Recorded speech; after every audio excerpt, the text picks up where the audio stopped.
Mr. Fitzcoleman, I'm happy to be here conducting this interview with you. It's quite a privilege.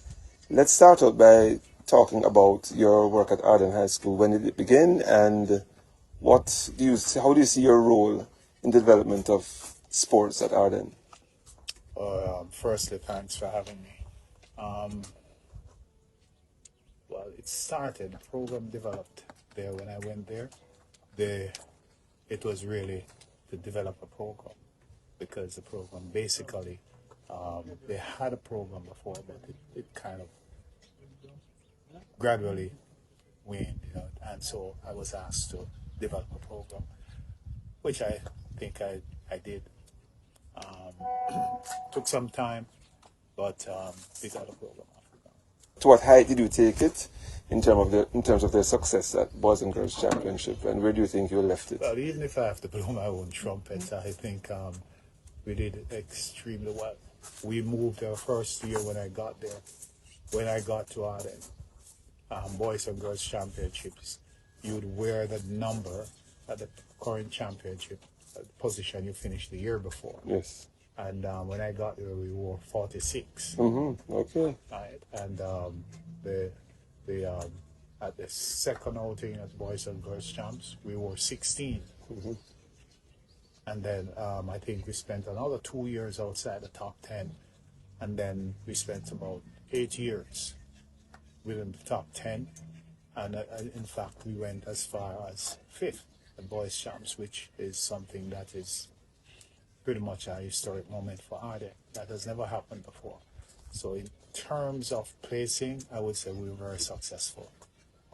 Yes, and I think I was there to witness all of that, and it was truly remarkable and quite some proud moments there for Arden. Yeah.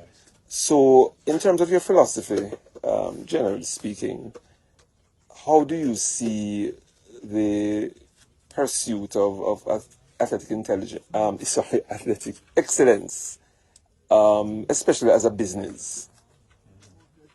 Okay. That question, in terms of a business, I would equate that not with the high school, but with the professionals. Yes, in terms of a business. But if I'm going to look at it in terms of molding and getting something out there, right?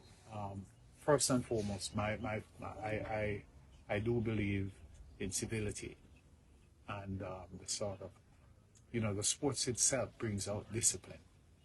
And I think one has to have the kind of mindset when they're doing the sport that you're going to be a brother's keeper and you must speak not disparagingly of the other person, but you must be more accommodating and encourage your teammate, you know. And so I see these things. I don't want to have the coarse lewdness and that sort of thing around me. I want to have persons who are going to go out there. In fact, I'll say this much, that when I coach a team, when they go out there, I see it as a reflection of me. And therefore, the quality that I want to achieve, right, is who I am. And that's how I go about doing it. And it's one of gradualness too. It takes time.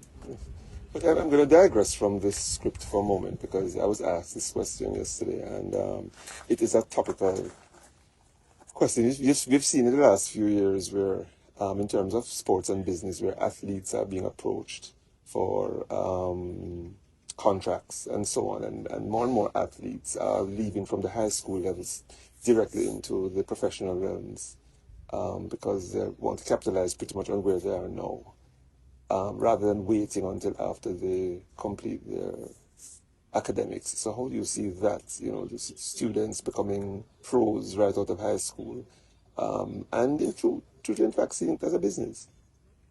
Well, let's face it, when you go to that level, to the elite level, or what we call the professional level, it is indeed a business, right? So from that standpoint, the question that you asked, I would say it's interesting enough. I sit in the middle because let's face it, there are some persons who are athletically and academically sound. You have the average, and you have those who are not so. They are what you call functional students academically, but athletically they are good, right? Now, I if someone wants to leave high school and go into the realms of the professionals, right?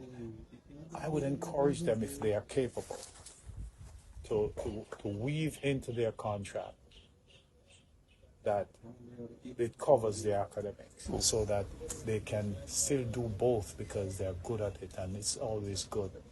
You know, my mom told me always have make sure you have at least two strings to your bow. You know, so you have something to fall back on. Yes. So you have that, and then you have those two who could go and do possibly a 2 year. You know, get some sort of maturity and discipline into how you perform at that level, and then they can now move on to the pro level. Yes. And go back and finish up their studies. Yes. After a while. And then the next set is those who are just athletically inclined, and that's their forte.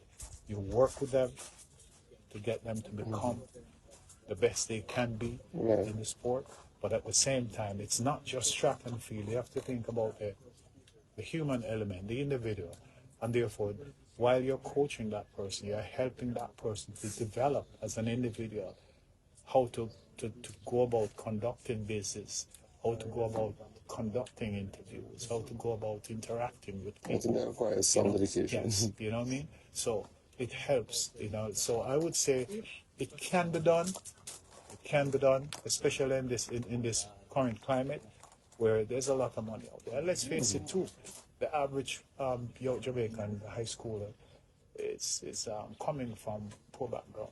Right, and the need, the income. Yes. The income is there. Sometimes it's short-sighted, but that's a chance sometimes they take. So, having coached at Arden, there are some athletes that did transition to the international level and represented Jamaica at the world and Olympic level. Can you mention some of those athletes? You're asking me my age, right? Okay.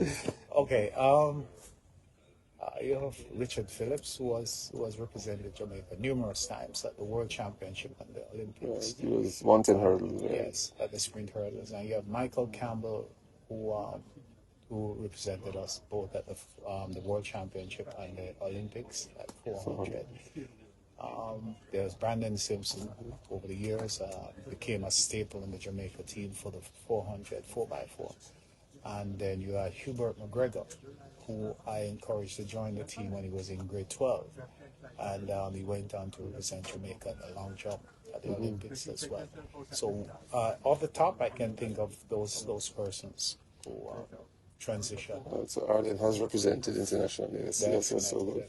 Without a doubt. So, do you have any advice for Arden now in terms of the sports administration? You know, how do we at Arden recapture those glory days and develop a system to sustain it? I think I would say don't try to recapture what was, you know, try to get to that next level, you know. And first thing, you need to have that structure in place, right? You need to have that structure in place. You need to have the support, right? And the support has to come from within and externally. So the administration has to be behind that program. It can't be a situation where I come in as a coach and I am going to be the person, the sole person who is going to ensure that we get them out there, we ensure that we have the support for them, we ensure, and the support is general here. We talk about nutrition, that, even with their academics, the studies, and all of these things. I had some of those support, I had things like those in place. So I got that kind of support to get the program out there. Plus, knowing Arden doesn't have a sport culture or a strong sport culture, even though there is, It's just that the general public isn't aware, you know.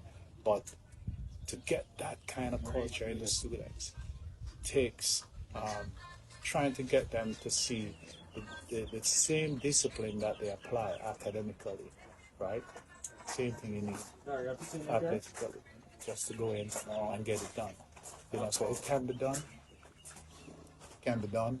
It needs the general support. It needs the administration. It needs the past students.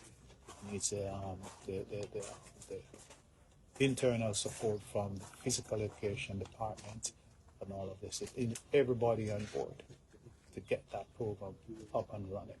And the vision has to be the student and their empowerment and improvement. It can't be about the individuals who are involved, and it becomes them, me, I, and myself. Right, it's a village, it's all about a village, Right. yes. Yeah. Okay, so Mr. Coleman, thank you very much for speaking with me today, and I'm sure that there's a lot that you said that students, administration, parents, and athletes and students in general can take something away from that and certainly learn from your years of experience. Thank you very much. My pleasure. Bye.